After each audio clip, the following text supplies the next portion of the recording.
이는 난소암 환자들에게 흔히 들을 수 있는 이야기다.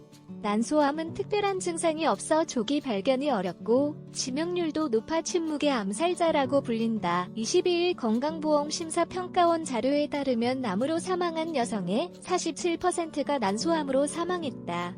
이는 자궁경부암, 유방암, 갑상선암 등 다른 여성암보다 현저하게 생존율이 낮은 것이다. 난소암은 난소에 발병하는 암으로서 표면 세포에 생기는 상피성 난소암이 80% 이상을 차지한다.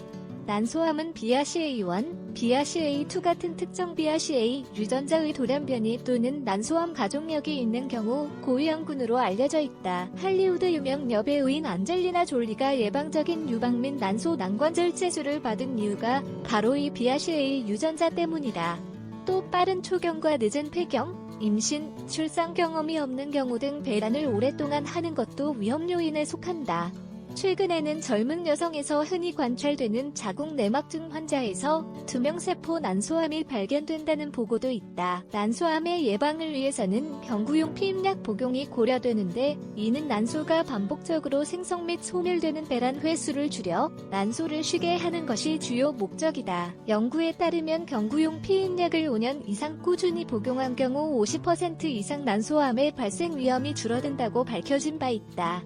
다만 피임약 복용에는 출혈, 혈전, 유방통증, 두통 등 부작용이 따를 수 있는 만큼 부인과 전문의와의 상담을 통해 진행해야 한다. 골반 깊은 곳에 위치한 난소는 암이 발병해도 뚜렷한 증상이 없다는 것이 가장 큰 어려움이다. 골반 부위에 불편감이나 소화가 안 되는 듯한 더부룩함, 하복부 팽만감 정도가 발현 증상으로 이마저도 초기에는 거의 나타나지 않아 난소암의 70% 이상은 3기 넘게 진행된 상태에서 발견된다. 진단에는 부인과 질초음파와 종양 표지자인 CA125 검사를 하게 되고 악성이 의심되면 난소의 성질과 전이 여부를 확인하기 위해 CT, MRI, 펫, CT 검사 등이 활용된다. 가장 확실한 진단은 수술을 통해 떼어낸 조직을 검사하는 것이다. 난소암은 수술로 병기를 결정한다. 재발하는 경우가 많아 수술과 항암 치료를 병행해 암세포를 완전히 제거하는 것이 표준 치료다. 수술 시에는 직접 눈으로 암세포 전이 정도를 확인 후 최대한의 종양을 제거하는 것이 중요하기 때문에 복강경보다는 많은 경우에서 개복술로 진행된다. 그리고 육안으로 확인되지 않는 암세포가 존재할 가능성이 있으므로 대부분에서 수술 후 보조 항암 치료를 시행한다.